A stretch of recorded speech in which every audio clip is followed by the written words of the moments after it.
ॐ वंशी विभूषितकरान्नवनीरदाभात् पीताम्बराधरुणबिम्बफलाधरोष्ठात् पूर्णेन्दुसुन्दरमुखात् अरविन्दनेत्रात् कृष्णात् परं किमपि तत्त्वमहं न जाने।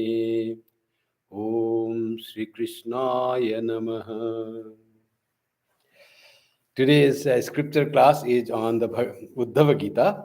As we said that Uddhava Gita is from the Bhagavatam, and Bhagavatam was uh, composed by Vyasadeva, and it was told by Shukadeva to Parikshit for 7 days, the whole of Bhagavata.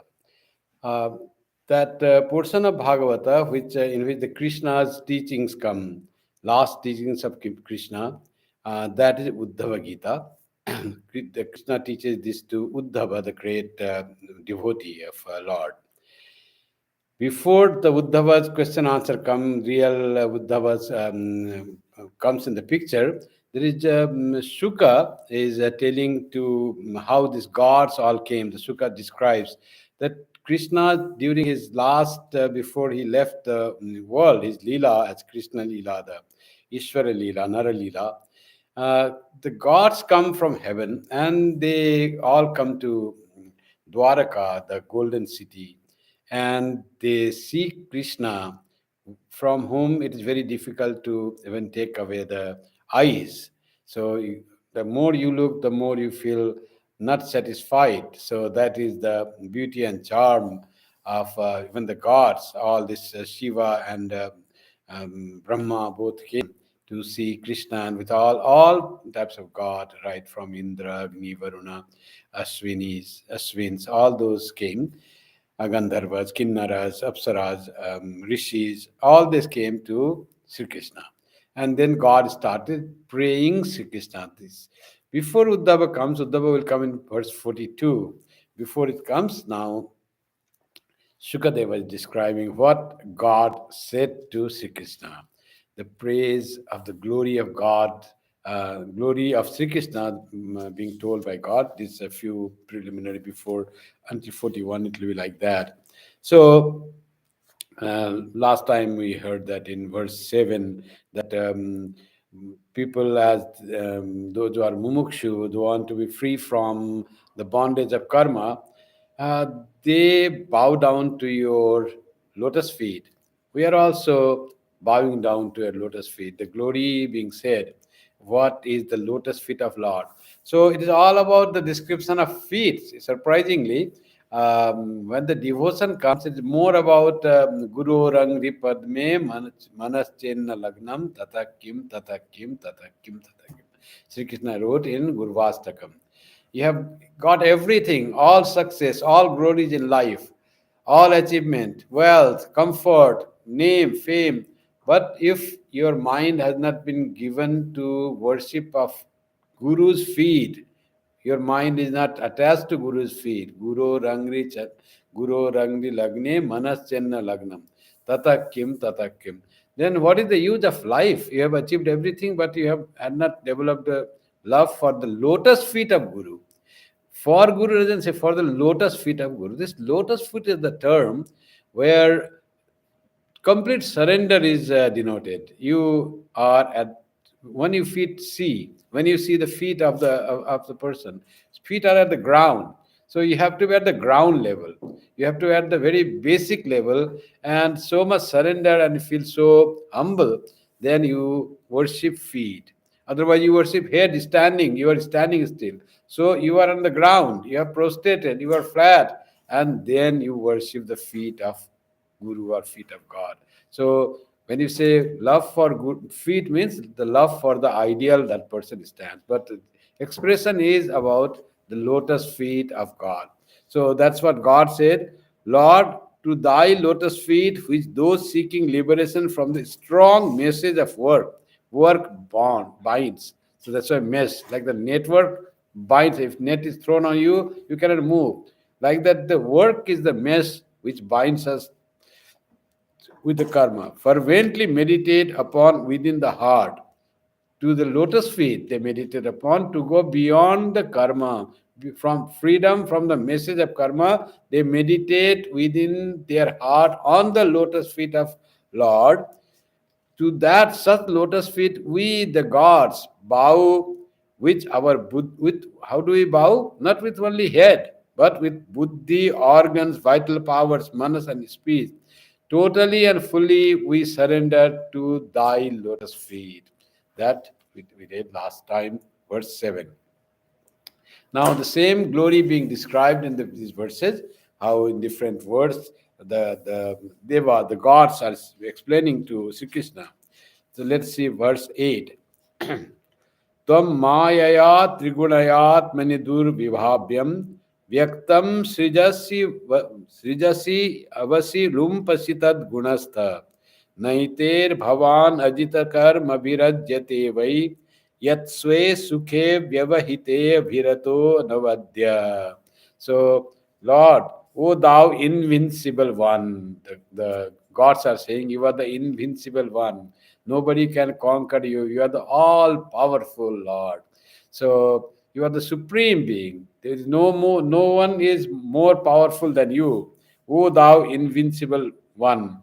Through thy Maya, through thy Maya consisting of three gunas and resting in them, you are resting in them, that you become one with them. Maya is in your power, and you create through the power of Maya, which consists of three gunas.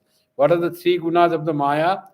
Maya is one is balance of both activity and there is the dullness. So balance, when there is balance, it's called Sattva serenity, calmness, composed, peace. That is Sattva. Tremendous activity, passion, achievement, desires, these are called Rajoguna.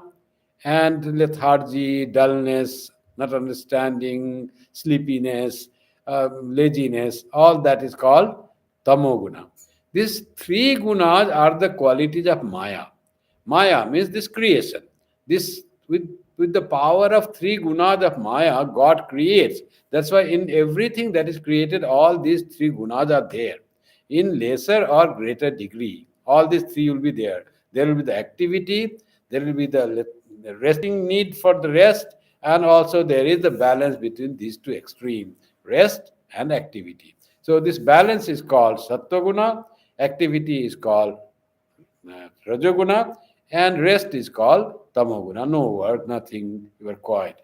So all these three will be there in all the living beings, and those are the qualities of Maya or Prakriti, that through which the God creates this universe. God, and what is Maya? Maya is the power of God. He says in the Gita, Daivi Hesha Gunamai Mama Maya, my Maya. It belongs to God. Maya belongs to God. Through the power of Maya, God creates this universe. So that is the creating tool of God is Maya. The Maya is Prakriti. So it says, thy Maya, consisting of the three gunas and resting in them, thou dost create, maintain, and destroy in thyself. You see, Vyaktam Srijasi Avasi Lumpasi Tad Gunastha. With those gunastha, in all that resting, in all gunas resting in you, and thou Vyaktam, you manifest. How do you manifest? Srijasi, through the process of creation, avasi is maintenance, lumpasi and dissolution. You create, you maintain, and you dissolve by the power of Maya. Where do you create? You create in yourself, in thyself. That is the Hindu philosophy, that nothing is there other than God. Only God exists.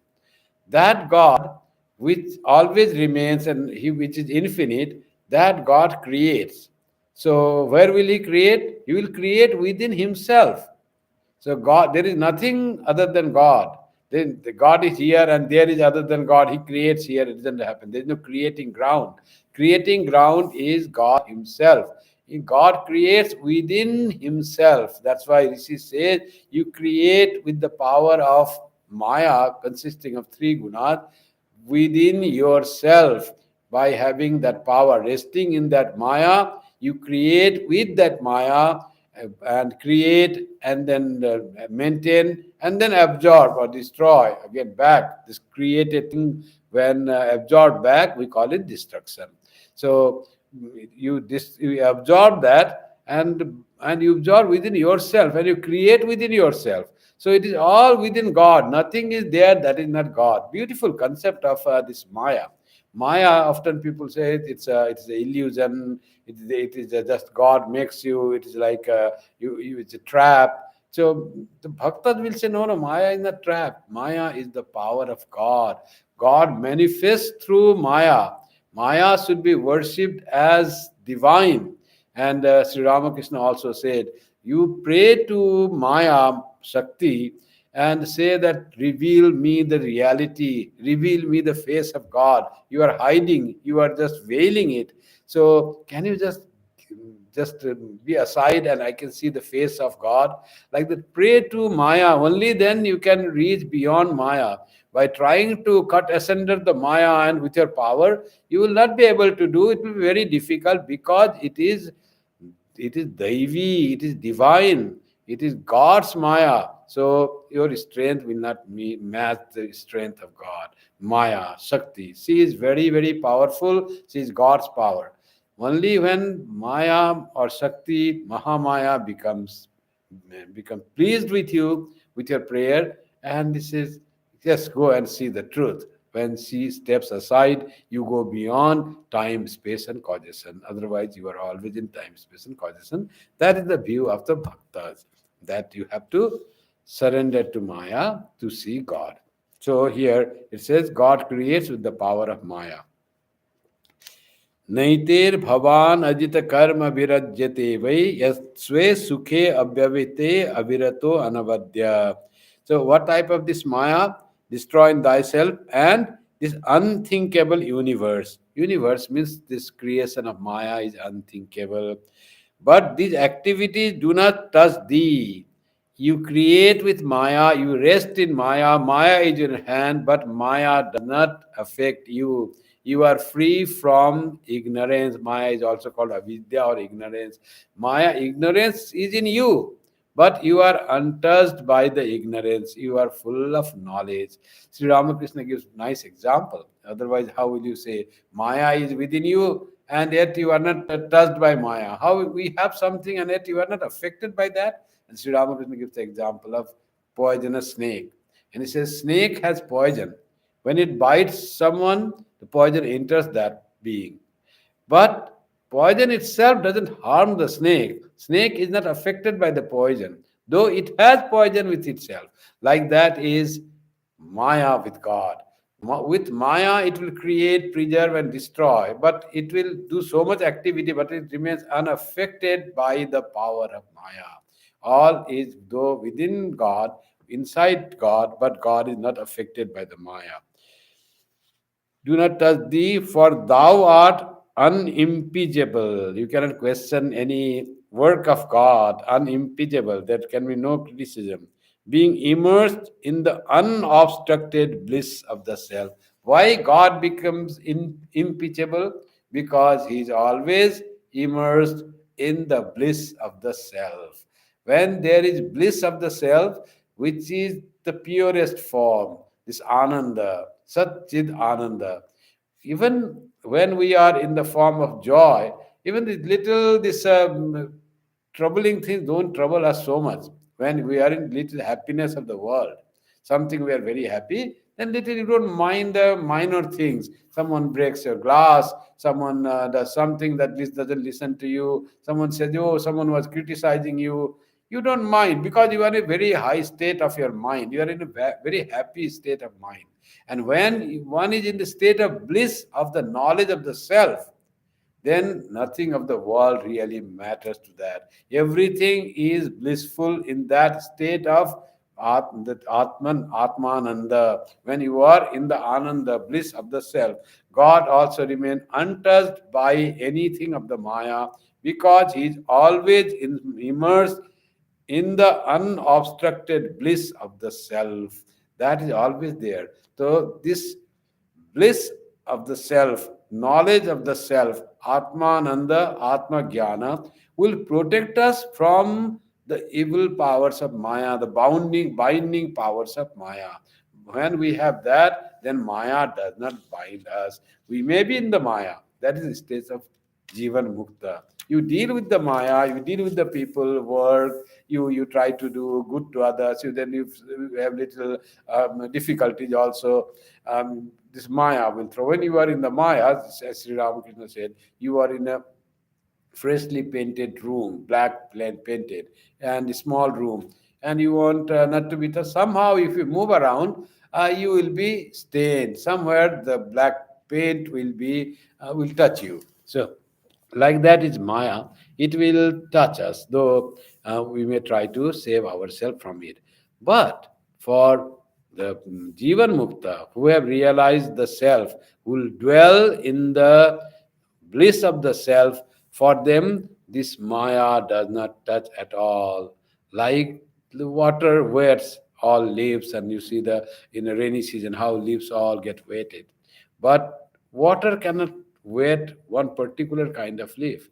The lotus leaf, it is not wet by water. Water cannot wet it. Fall leaf is just there, it falls, and then it will go back again. Leaf remains same. It is not wetted by the water. Like that is the Jivan Mukta, or one who dwells in the bliss of the Atman.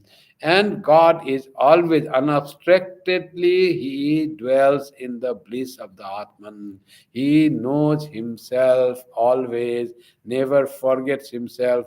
That's why He is never tainted by Maya, always free. So, to such beings' lotus feet, we meditate to remove our evil things. Gods are saying we want to be free from evil, and that's why we meditate on your lotus feet, who are meditated upon by the devotees who want freedom from the mess of Rajoguna, mess of work, because when work is there, there is a binding force is there. So we want to be free from bondage of the work. Work we have to do in when we are in we have come to this world. So Sri Krishna says you cannot remain without work even for a moment. But how to work to and the technique to become free from the binding power of work is to be devoted to God, or to be aware of the true self. When you have know who you are, then you are not bound by the work. Work doesn't bind you. As today in Gita 50, the fifth chapter, it says that Pashyan Srinvan Sprisan Jigran Asnan Gachan Swapan Swasan Pralapan Visrijan Grinnan Unmishan Nimishan Napi Indriyani Indriyarthesu Vartanta iti dharayan. Whatever activities are done by the body, hands, feet, mind, buddhi, eyes, ear, all these are the senses working on the sense objects. And who am I? I am the conscious witness consciousness. I am not at all connected with the work of this body. I am not the body. One who knows that I am the witness of all the actions that are being done by the body, but I am not the body. For whom, for such person, how the works will affect? Well, work will not affect because that being, that person identifies with the witness consciousness, with the Atman, with the self. And and when one goes to that state, that person is always in the bliss. Many things may happen. People may criticize the person, their his look, his ideas, his work. Many things will happen, but he knows that nothing has to do to him. He is much greater, much broader, much bigger, much vaster than this limited body mind, which he is not. So that is that kind of this knowledge gives the freedom. And that's what the Deva say, that all those who seek that type of knowledge, they meditate upon your lotus feet. And we also to remove our evil desires, evil tendencies, we also meditate on such lotus feet. Devas, gods are bringing human effort to have that devotion to the feet of God, and such feet, such being, such position, we adore you. So they are in fact, gods are in fact endorsing the human effort to for liberation by worshipping the feet of Krishna, feet of God, lotus feet of God, by devotion. And because human beings are know that lotus feet of God, if they meditate always, they will get liberation from all the bondage of the mess of the world. We also do that. So they have come to the earth, to world. God and Sri Krishna would go there, but gods want to see Sri Krishna in human form, in this Mrityuloka, in this Naralila. So that is the great drama going on. Otherwise, the gods live in heaven, and Sri Krishna also would go to heaven, or he lives in heaven. There was nothing. But they are more interested now, very interested to see Sri Krishna doing Naralila in this Martya Loka. This Martya Loka, that's what Swamiji says. It is not something to be like neglected or to be insignificant. This is great part of our life being in this world, which is ever changing, ever binding, all so many disturbing. But that is the great opportunity that we have come to this world, because here we find Naralila of God, because we find there is opportunity to get the freedom from bondage in this in this world, when you get in this Mrityuloka, Martyaloka. So this is a great life that we have really got to.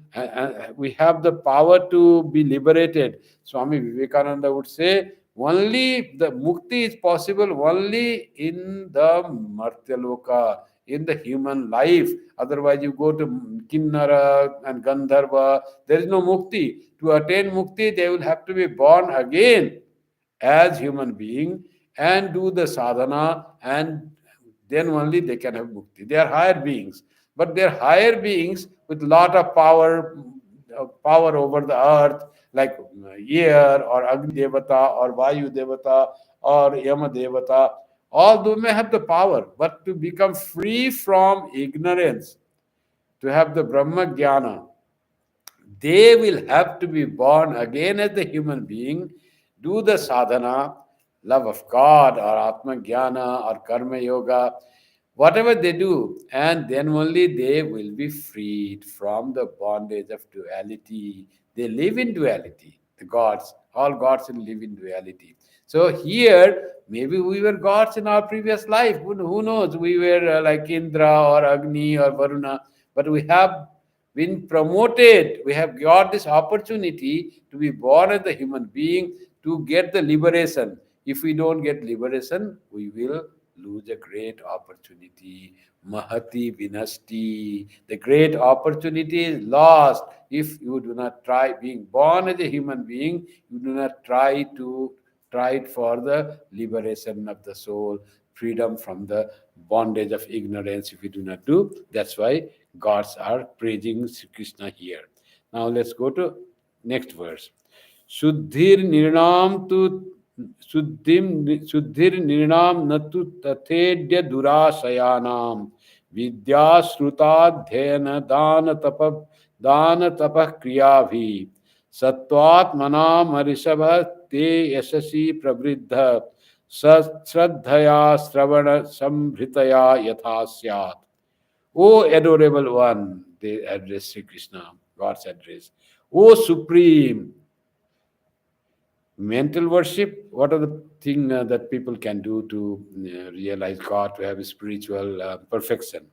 Mental worship, scriptural study, charity, austerities, and work do not confer such purity on men of unsatisfied desires as the men of balanced minds obtain through a heightened true regard for thy glories developed by means of hearing them. So, sentence is long and one sentence is done. But the thing what it is said here is, people when they want to get spiritual perfection, they have to do some sadhana. What are the sadhanas prescribed? Sadhana is mental worship, worship God, external worship, with the flowers, sandal paste, light. And also, better than the external worship is the mental worship. Close your eyes and visualize God and offer through your mind, offer flowers, leaves, sweets, fruits, light, whatever you do, meditate, wash his feet, through just in imagination, in your mind. So this is better because you are closer to God. God becomes very close to you, focused mind, and he brought it from all other things, and it is inside. So mental worship is one of the sadhana, and the very sadhana to get love for God. Other is scriptural study. That is what Swadhyaya, it says Shrutadhyayana. So scriptural study, that is another. And also to have charity. Whatever you have attained, you have to share with others. Don't do for yourself. Whatever you earn is not only yours, it belongs to the society. So give the things to the society, practice charity. That is also a spiritual practice. And austerities. Do not give yourself to all luxuries. Uh, have to try to do something little that is not comfortable. Austerity, tapa. So that also leads to control of the mind. You say, no, I will do this. So that becomes austerity. And work. So perform work or karma yoga, that is a part of sadhana.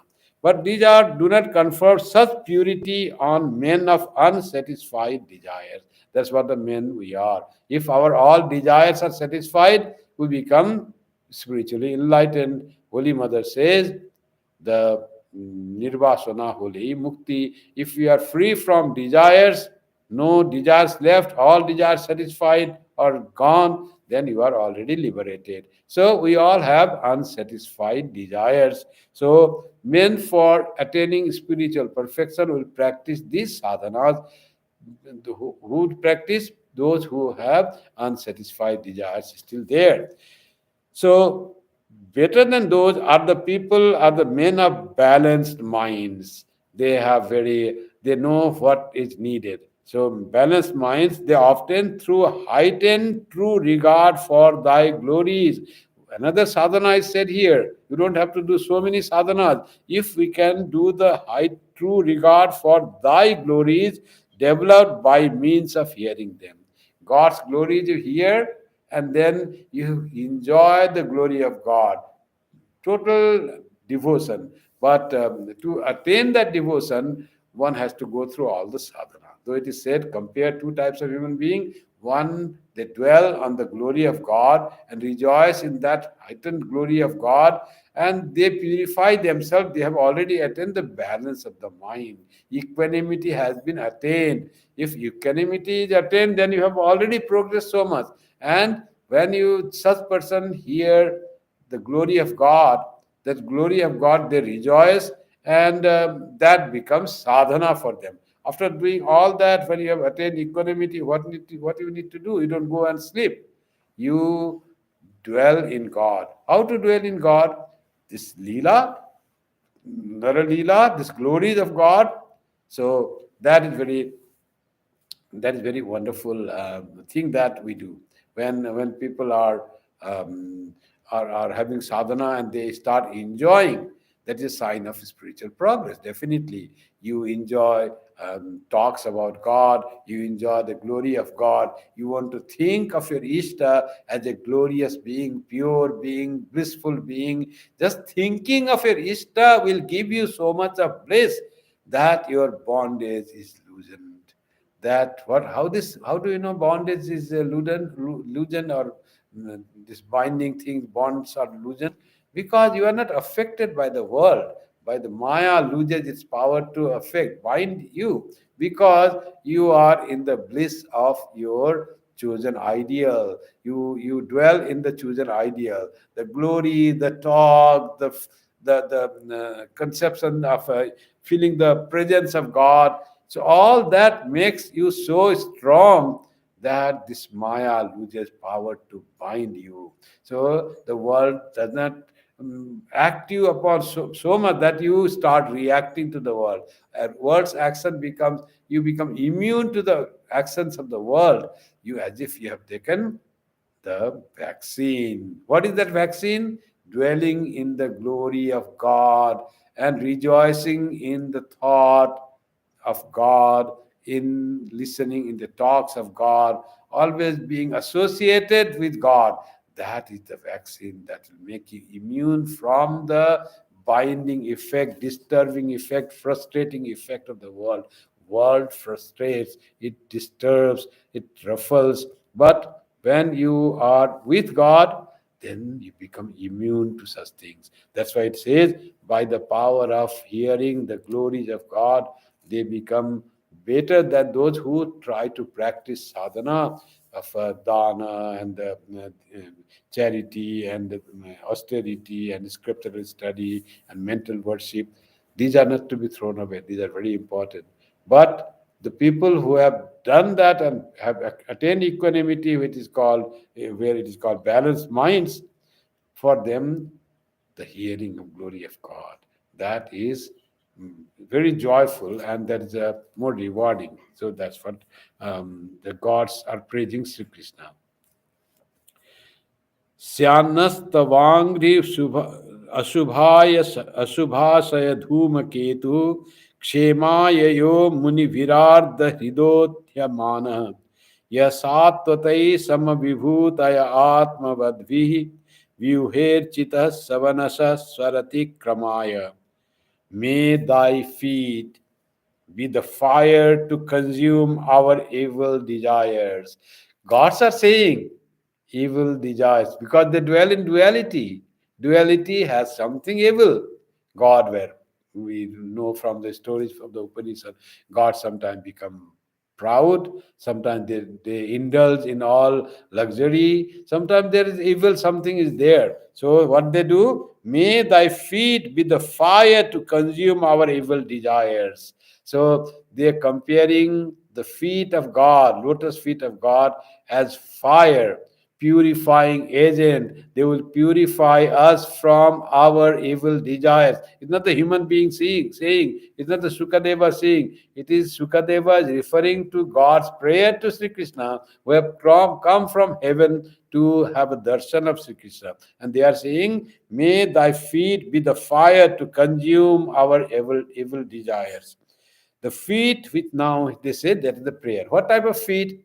Now they say the feet which sages for their welfare carry with tender hearts.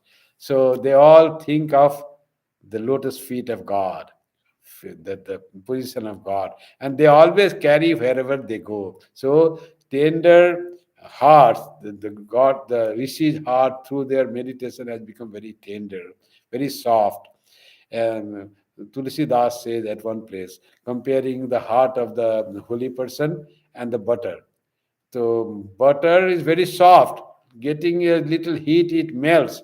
But the softer is the heart of the rishis or the holy person of the sadhus. Why? Butter gets heat and it melts.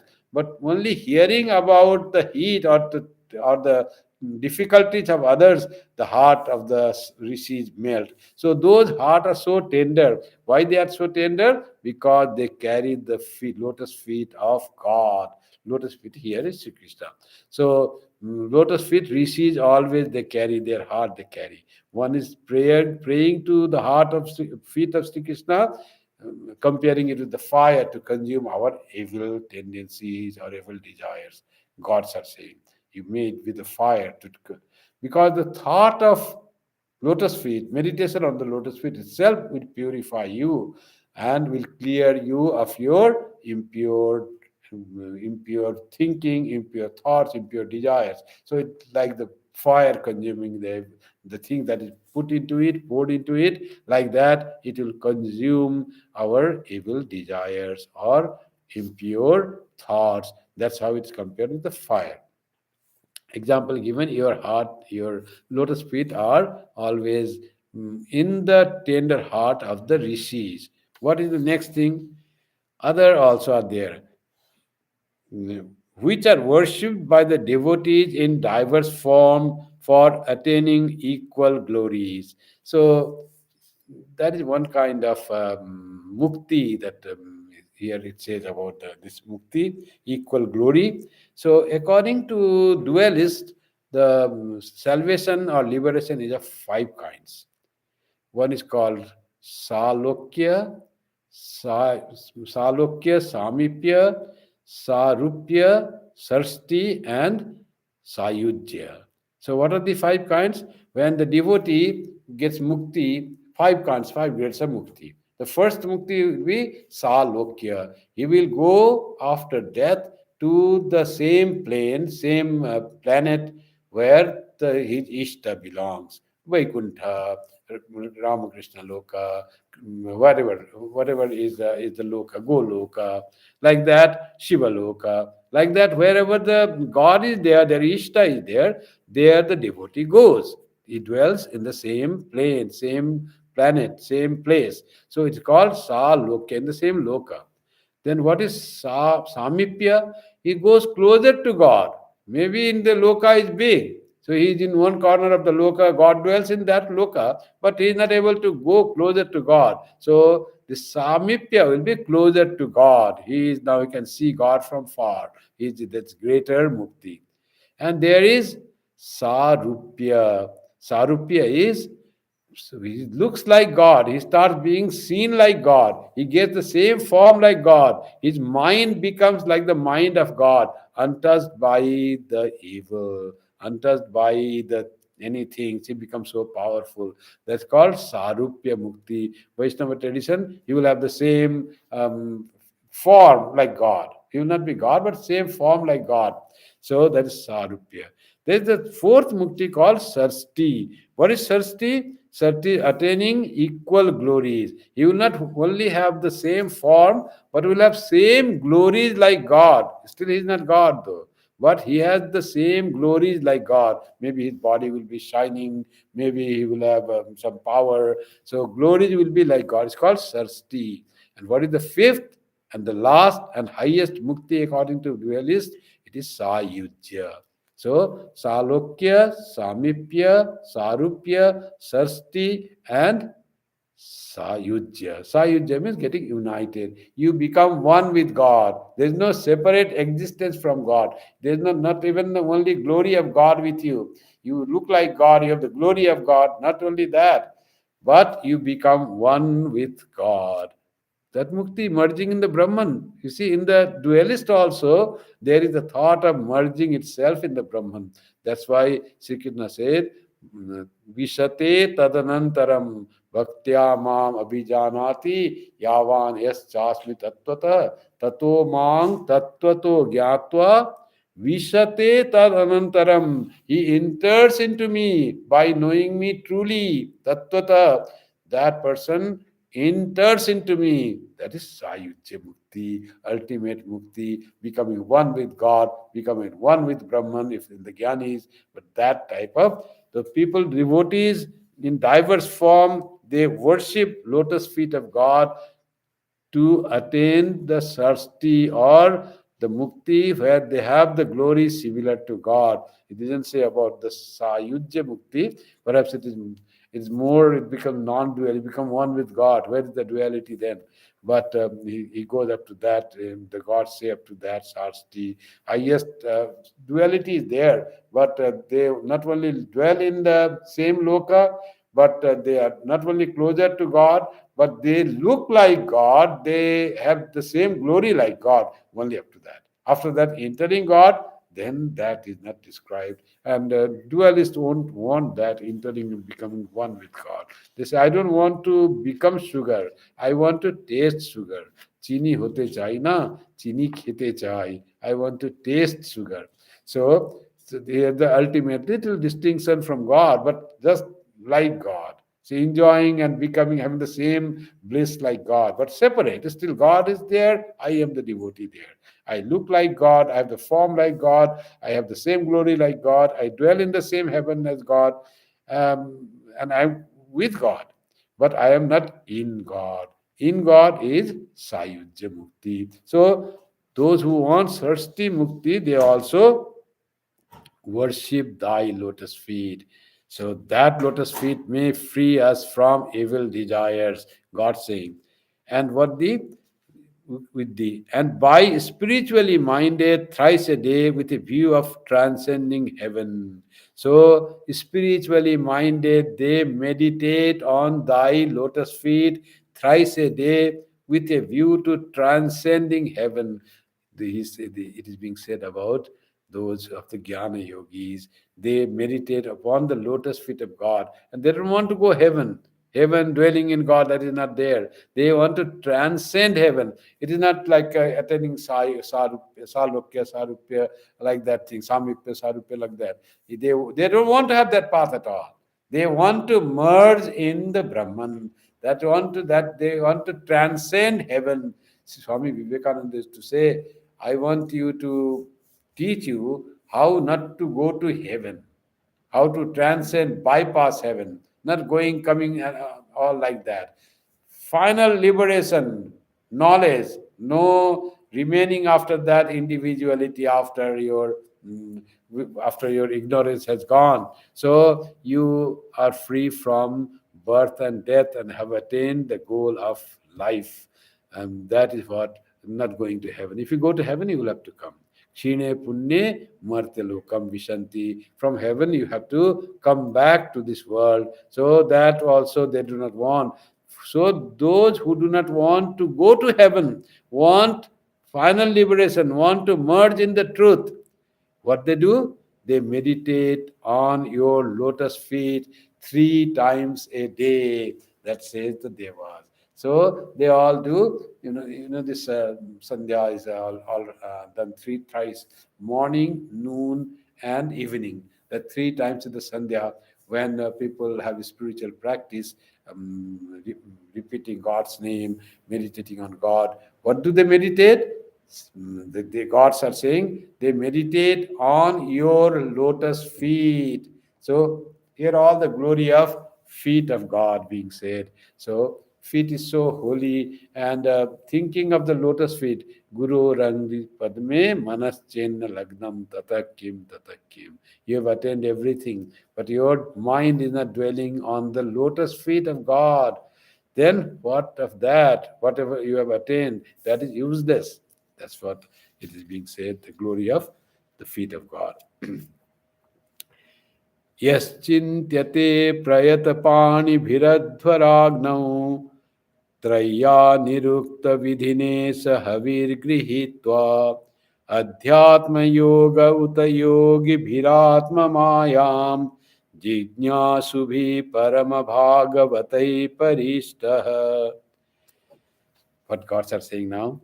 Thy feet, O Lord, which are meditated upon in the prescribed manner in the sacrificial fire. So, in the fire, thy feet are meditated upon, it is being said. Because where the fire, there is the sacrificial fire, you offer oblation. As if offering oblation is also meditating on the lotus feet of God. For rishis, they see all the spiritual practice as the meditation on the lotus feet of God.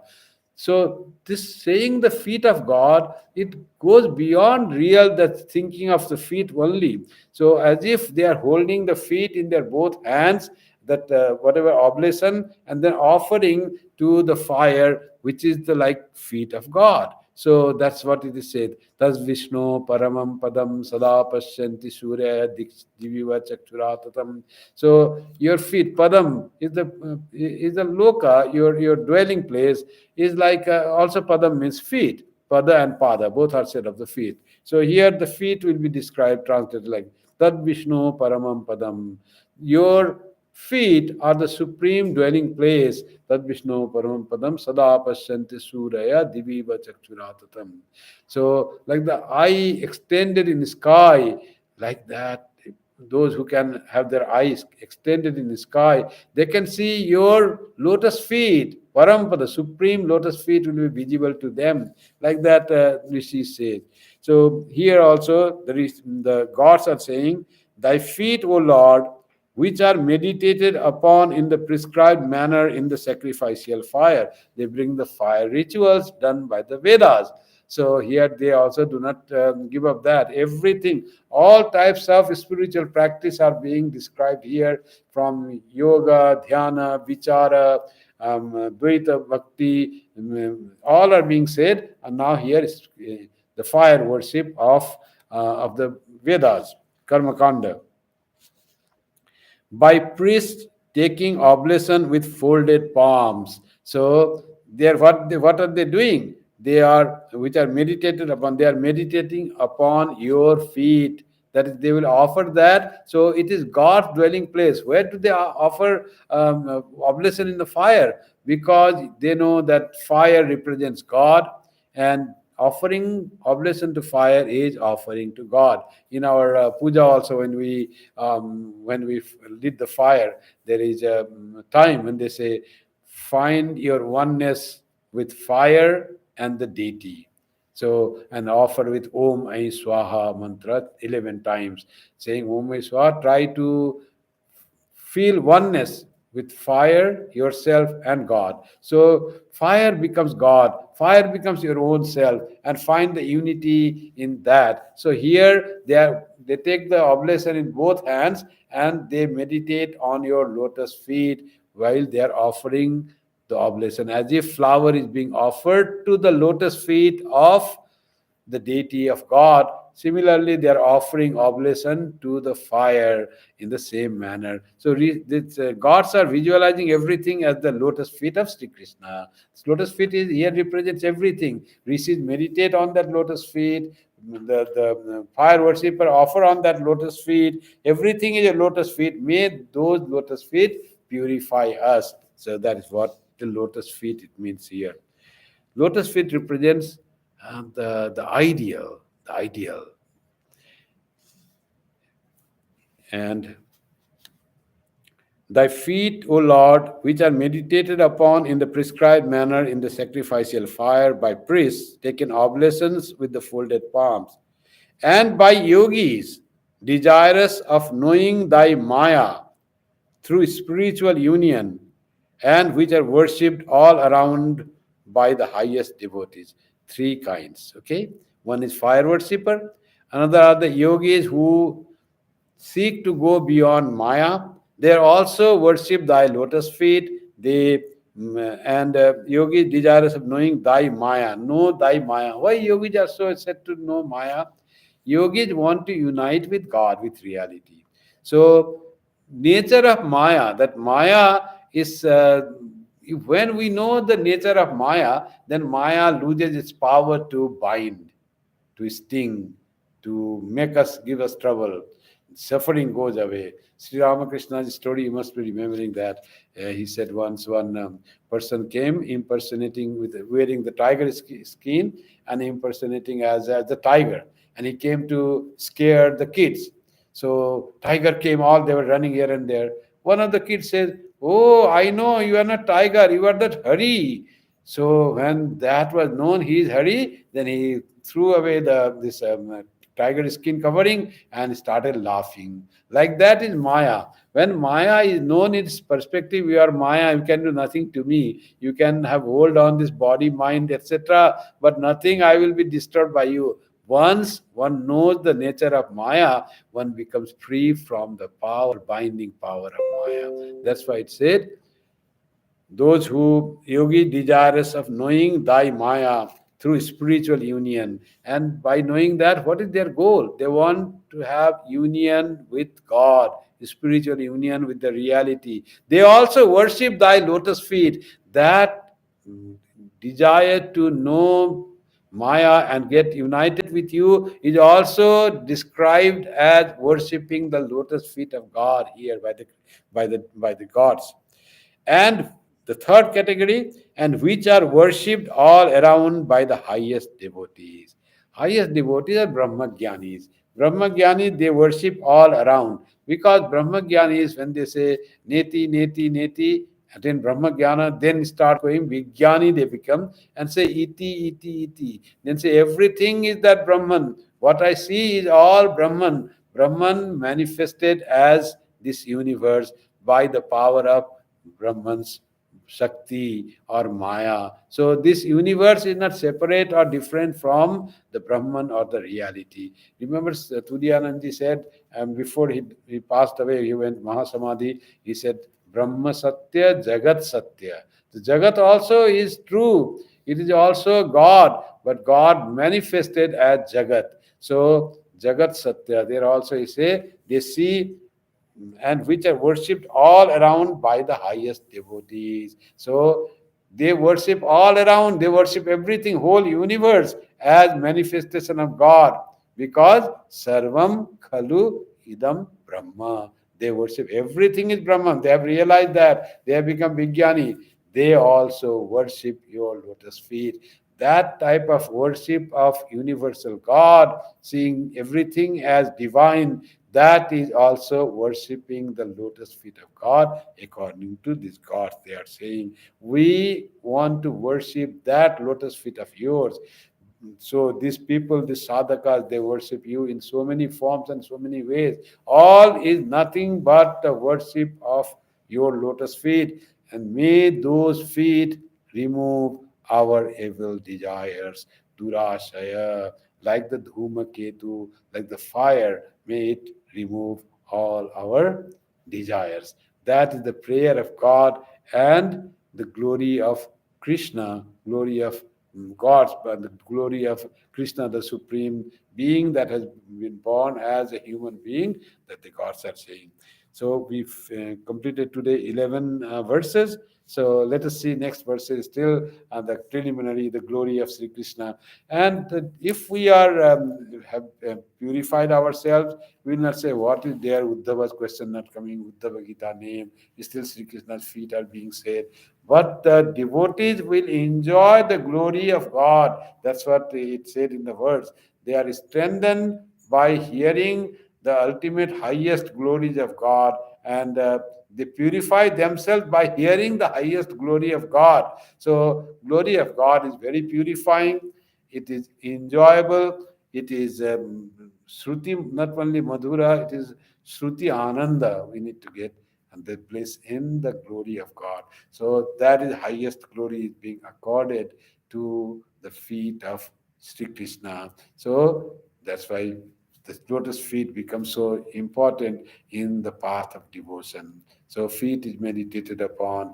In many temples, you will find deity is there far away, and feet will be kept in front of you. What to do? You offer flowers, this, that, but you want to touch feet.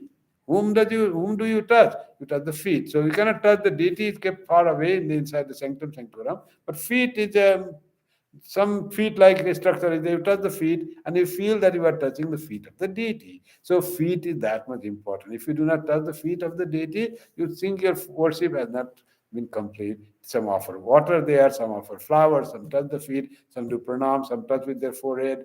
So like that, all our worship is we at the feet of God. Unless feet is done, we feel that we did not do. People say, I want to do pranam and touching feet. Like that, until that is done, you don't feel like that your adoration, your worship, or your reverence is not complete like that. When we go to President Maharaj, we want to touch his feet, but now we can't touch his feet because President Maharaj is so senior, so old, and there are hundreds of devotees. Even touching those feet has been so soft, touching by everyone, and not everyone is very considerate. Some touch with force, some will touch with long time, and that hurts, no, in that age. So what they have done nowadays, they put a bench in front of the feet. You see the feet, and you touch the you bow down at the ground and feel that you are touching the feet, imaginative touching the feet.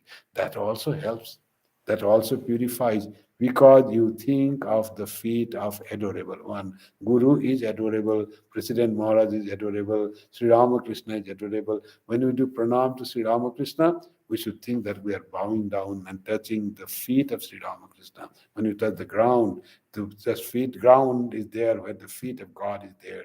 So we are touching the feet of God. If we do with that attitude, touch the feet of God with your forehead while touching the ground, your feeling will be different. Your devotion will be more mature, will be more intense. So that's why the gods are saying, glorifying the lotus feet of God. Why it is called lotus feet? Lotus is a symbol of devotion and love.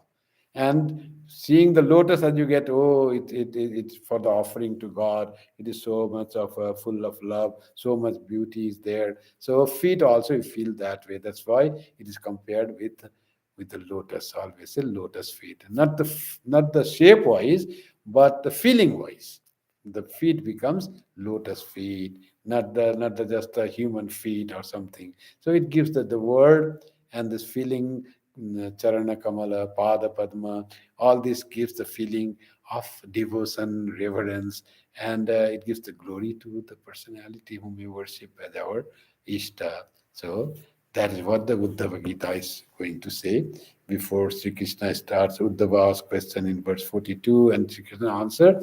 Let's have this introductory glory of Sri Krishna as expressed by the gods. All gods from heaven have come to see Sri Krishna in the world. How glorious this earth has become, how glorious the Dwaraka has become by the glory of Sri Krishna. Everything is shining. When Sri Ramakrishna went to Kashi, he saw golden Kashi shining like the gold. And here it was said that if you remember, the whole Dwaraka became like the shining like gold. It is not the material gold. There is also simile, like the lotus and the feet, like the moon and the face. That is also the gold shining is also simile. Sri Ramakrishna saw all purity that in Kashi, and it is given said as the shining like the gold.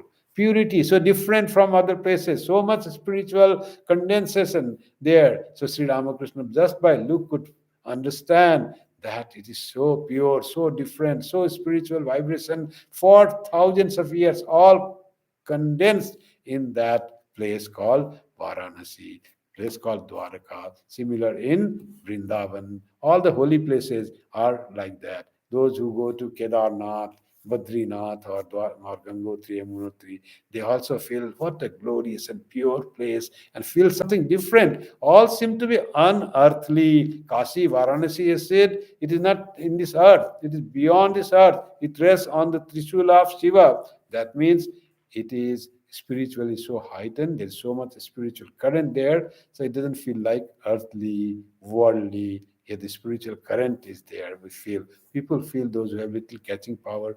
They feel in Varanasi itself while taking the deep in Ganga, while visiting Vishwanath and Annapurna, like that is so spiritual. Feeling comes there, so which cannot be found in other places. The Varanasi becomes unearthly and it becomes to the city of Shiva. Everywhere there is Shiva dwelling, and that's what is the holy place. So the feet of God, feet of Guru, feet of anyone that you desire. Even there was a newborn baby, so they wanted to give some gift. What was there? Feet of a newborn baby. How the feet is important. Some they make the coin, our Mint Canada. They print coin and the newborn baby welcome to the world. What they give in the coin?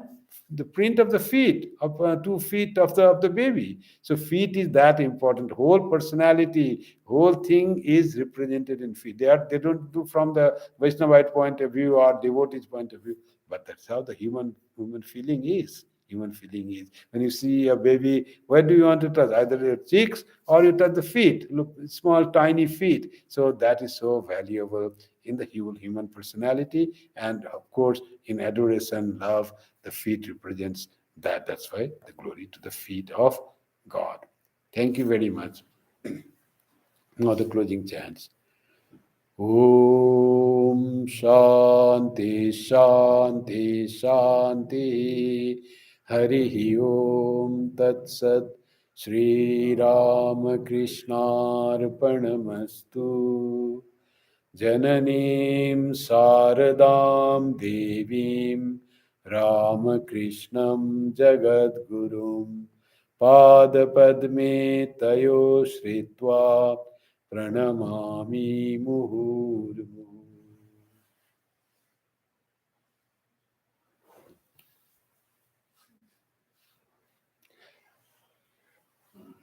Before saying good night to you, I just